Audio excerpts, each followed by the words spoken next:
Well, hey there everybody, it's me, John, and sorry I haven't been making any videos for a while here. I've been a little bit busy. So, my treat for you today is Kirby's. Today I'm going to show you how to perform basic maintenance on your Kirby vacuum cleaner. Yep, okay. Now I got a request for this video, so I'm going to show it. Let's set my little tripod here. Today I'm going to show you how to change the headlamp on your Kirby vacuum cleaner. Now this here is a Heritage, what is this? This is a Heritage 2. By the way, I sold my Heritage 2 Legend. No, I didn't get this in exchange. First, what you want to do is lift up the headlamp cover. You will notice that there is a Phillips head screw there and right there.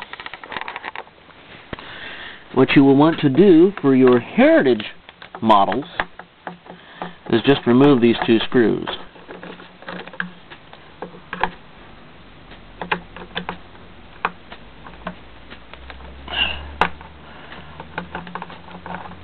Now you can pick these bulbs up at your Kirby dealers, or if you don't have a dealer close by, you can find them on eBay fairly cheap.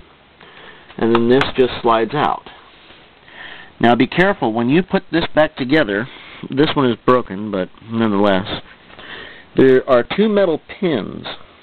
There's one here, and there's one right next to it. The other half of the light cover stayed in the machine.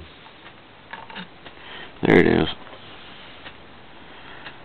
How the hell this happened, I don't know. When I got it, it was already broken.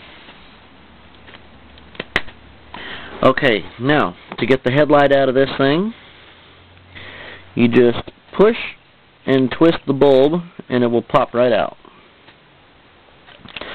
And then you put it back in, and you have replaced the bulb on your Kirby Heritage model vacuums. This counts for Heritage, Heritage 2, Heritage 2 Legend, Tradition 2, if I'm not mistaken, but don't quote me.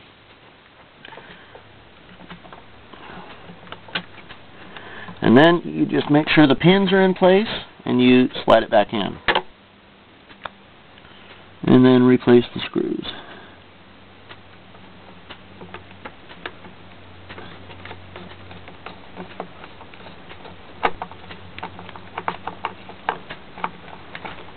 And no, this isn't my Kirby either.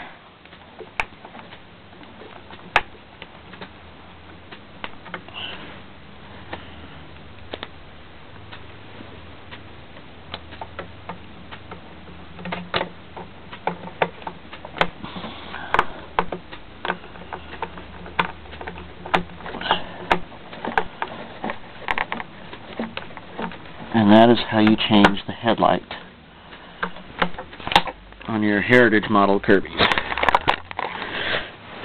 Okay, now for the next thing on these Kirby's is we're going to go for the brush roll sensor.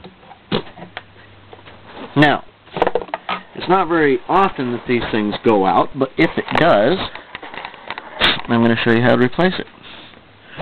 For starters, what you want to do is you want to take off the rug nozzle, loosen the belt,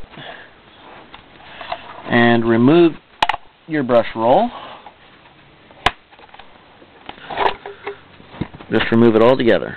Now, here is your sensor. That right there. Now to get that out of there, what you want to do is peel your bumper off. This one is riveted in place, so hold on. These Heritage model bumpers are a little stiff to get off. Okay, now,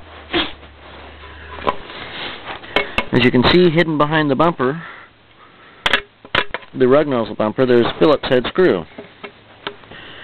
Just go ahead and undo it.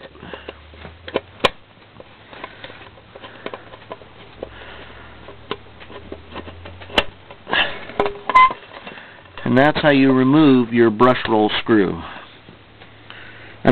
Sorry, your brush roll sensor. You'll have to pardon the glare from my bright halogen light. But if I don't have that, you guys can't see what I'm doing.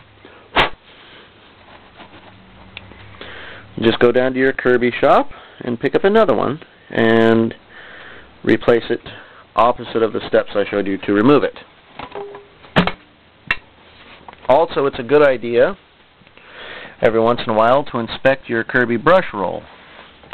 Make sure that there's no hair wound up in the brushes, because what happens when the hair gets in here, it folds these bristles down like that, and it makes it useless. So every once in a while I want you to take your brush roll off and clean it. Also,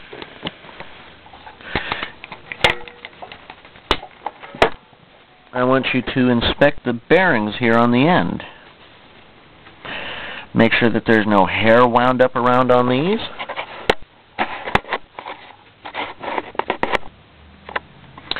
And, make sure there's not a terrible groove weared into that. That's normal wear and tear. But if it gets really gnarly, just, take your brush roll off and replace it. And if you don't have a dealer close by or wherever you are, I suggest go to eBay. They're cheap. Kirby parts are cheap, and they're still well made. So, most of the time they're genuine Kirby parts. Okay, now that we got the Heritage 2, now those steps count for most and all Heritage models. Moving on to the Generation models. Now, Tech Drive. This is my Kirby G3. Let me stop the tape, and I will restart here momentarily. Stay with me.